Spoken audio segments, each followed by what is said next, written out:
Head sõbrad, veel kord. Mõni sõna eile AK eetrisse läinud uudiseklipist. Minuga tehti põhjalik pikk intervjuu, aga sisse läksid ainult mõned hädised mõttetud laused, mida nad olid kontekstist välja lõiganud. Ja kõige hullem on see, et Finantsinspektsioon ei ole aumeeste tasemel. Seal on tegelikult mitte aumehed. Sest nad tõid välja sellise asja, et justkui hoiulaenuühistu ja hoiulaenuühistu maksekeskuse ühisarveldus, et rahakott oleks segamini. See ei ole õige. Sest esiteks, jah, nad on teinud selle kohase ettekirjutuse. Me täitsime selle ettekirjutuse. Me täielikult ei nõustunud sellega, aga me siiski täitsime. Punkt 1 on täidetud. Miks seda välja tuua? Seda probleemi isegi teoreetiliselt ei eksisteeri enam.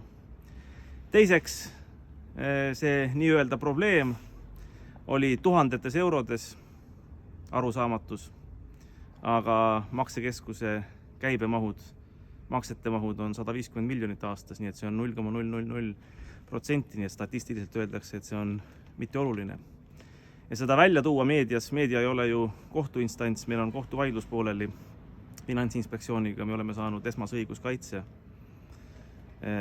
Need otsused tegelikult isegi ei kehti õiguskaitse kehtimise ajaks, meil on kohtuvaidlus pooleli.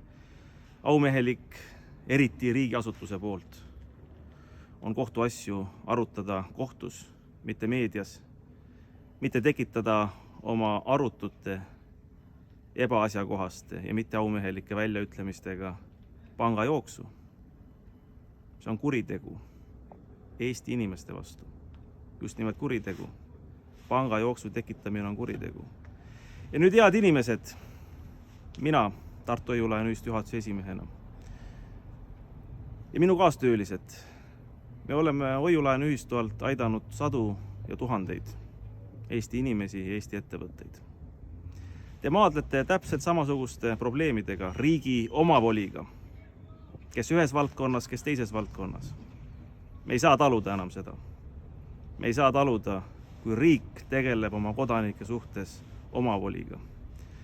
Täna tühistatakse Tartu Hoiulaenuühistut. Esiteks ma ütlen, liikmed, ärge laske seda teha. Te ei ole lambad. Te ei pea jooksma nagu lambad sinna, kuhu riigi kurjategijad näitavad. Ja teiseks, pöörake oma sõjariistad. Ma ei räägi püssidest.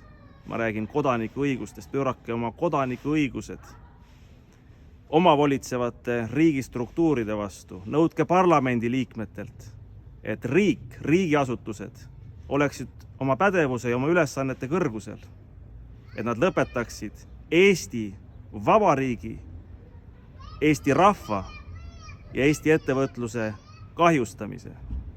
Ja mina ja Tartu Hoiulaenuühistu oleme teie taga selles võitluses, kui teie olete minu ja Tartu Hoiulaenuühistu taga.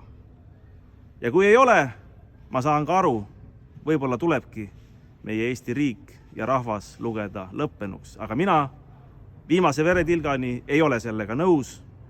Eesti riik on meie eestlaste oma ja me peame oma tegudega näitama, et me väärime eestlase austavat nimetust.